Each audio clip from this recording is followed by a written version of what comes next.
ده بقى الشكل النهائي معانا وبألف هنا وشفا. ازيكم يا حبايبي، عاملين ايه؟ النهارده هنعمل اكله جديده خالص، وهي عباره عن لسان العجل. وطبعا ده اللحمه اللي حواليه.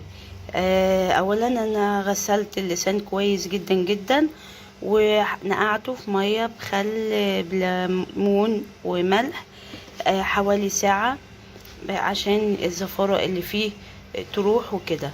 وقطعت اللحمه اللي كانت حواليه. دلوقتي بقى هنعمل ايه؟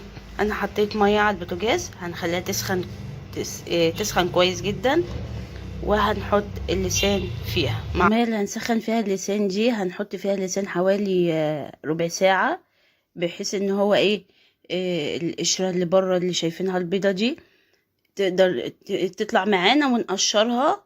بعدين هنروح عاملين بقى ميه تانية كويسه، هنحط فيها ورق لورا والملح وفلفل اسود وحبهان لو عايزه. هنحط فيها بصل، لو عندك جزر ممكن تحطيه فيها. وهنسيبه بقى يستوي فيها جدا جدا كويس لحد ما ياخد السوى اللي هو مطلوب معانا. وبعدين هنطلعه مع بعض بقى نشوف خطوات عمل اللسان.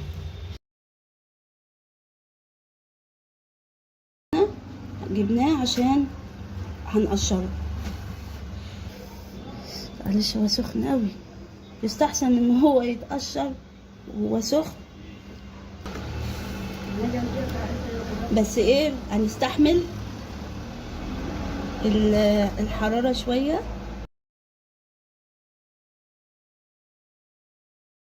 احنا لازم نشيل كل الطبقة البيضة اللي موجودة معانا على اللسان، لازم كلها تتشال.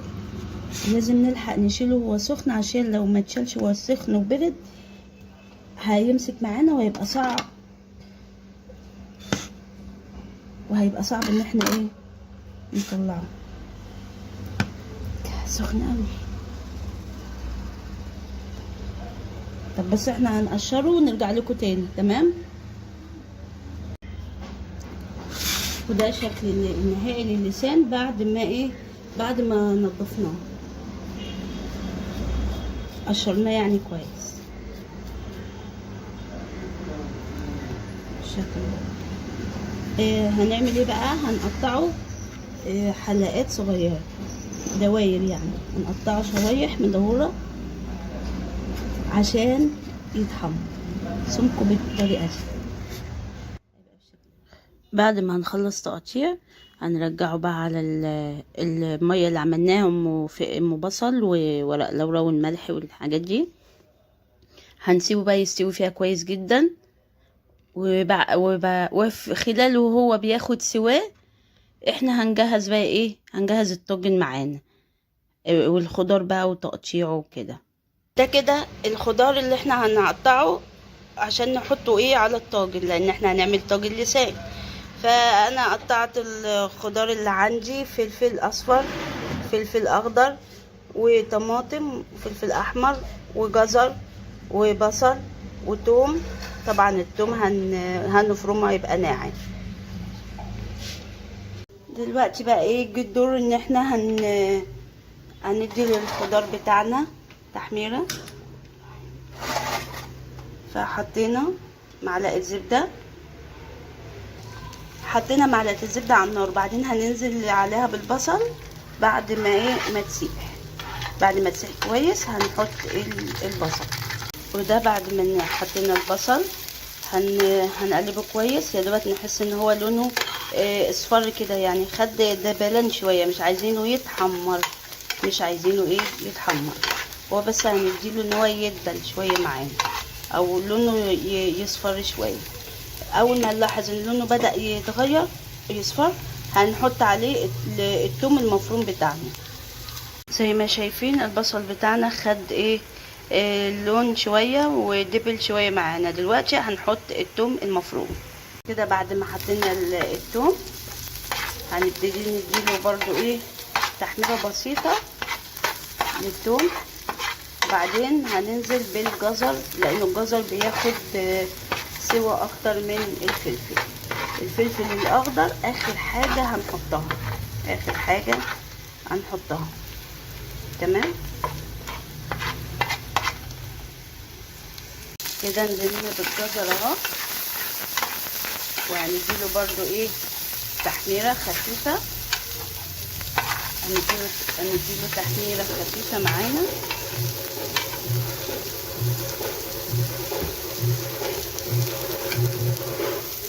كده نزلنا بالجزر وهنديله تحميره خفيفه ايه مع البصل والثوم. وبعدين نضيف الفلفل الاصفر. ضفنا الفلفل الاصفر. دلوقتي بقى ايه، دلوقتي هنضيف الطماطم. الطماطم هتعمل معانا هتشر ميه دلوقتي، وهتديها ايه شكل جوسي كده، وهتبقى جميله على فكره. الريحه تحفه. ده كده بعد ما ايه الطماطم بتاعتنا ضفناها على الخضار. شايفين الالوان؟ الوان جميله والله. لسه هنحط الفلفل الاخضر ده اخر حاجه معانا. هنديله تقليبه خفيفه كده اهو. شايفين كده الالوان؟ احمر واصفر وبرتقاني واخضر، تشكيله جميله ومغذيه. تمام. دلوقتي بقى هنضيف البهارات بتاعتنا. البهارات بتاعتنا اللي هي كزبره، كمون، وفلفل اسود وملح. انا مش بحب اضيف حاجه اكتر من كده. لو انتوا عايزين تضيفوا اي نوع توابل تاني بتفضلوها اكيد طبعا مش هيبقى فيها مشاكل. دلوقتي بقى هنعمل الطواجن بتاعتنا باللحمه بتاع اللسان. يعني اللسان هنحمره باللحمه بتاعته اللي بتبقى حوالين اللسان دي، هنعمل بيها الطاجن. اول حاجه هنعملها ان احنا هنحط مثلا في كل الطاجن مثلا ايه قطعتين لحم. تمام، او 3. نفترض 3 حتت ايه في كل طاجن. ادي اول طاجن، ادي اول طاجن اتعمل. نحط التاني.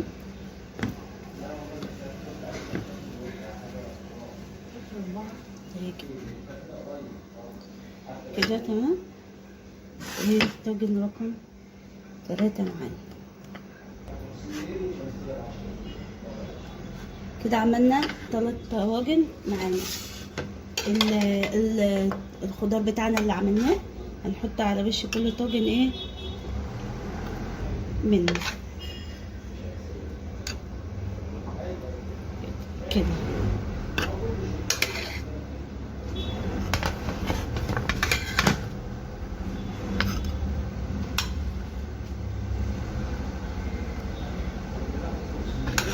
متنسوش تعملوا لنا لايك وشير سبسكرايب والكومنت بتاعكم الجميل ورأيكم. شجعونا يا جماعة، شجعونا ان احنا نستمر. عايزين نوصل ل1000 مشترك في القناة ان شاء الله.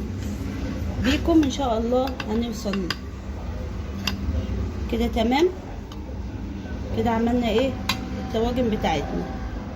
هنروح بقى ايه نحط لها كل طاجن هيتحط له كبشه من الشوربه بتاعه اللسان. كل طاجن هيتحط له كبشه من شوربه اللسان وهنحطه في الفرن. ادي الطاجن بتاعنا شوربه، كبشه واحده من الشوربه بتاع اللسان اللي احنا سوينا فيها اللسان واللحم. فهنحط كده ال3 طواجن نروح مدخلينهم الفرن ياخدوا لون. ودلوقتي هنحمر اللسان بتاعنا. ده بعد ما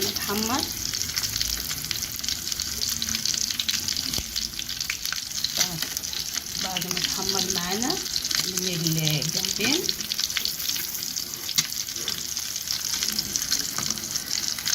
شايفين الشكل؟ هنطلعهم بقى طبق تقليد. ده بقى الشكل النهائي معانا وبألف هنا وشفا. شايفين اللسان شكله مغري جدا جميل، والطواجن والله تحفة تحفة. يلا بألف هنا وشفا، وان شاء الله جربوها وتعجبكم. متنسوش تعملوا لنا الشير، لايك وسبسكرايب، وقولوا لنا رأيكم في كومنت. مع السلامة.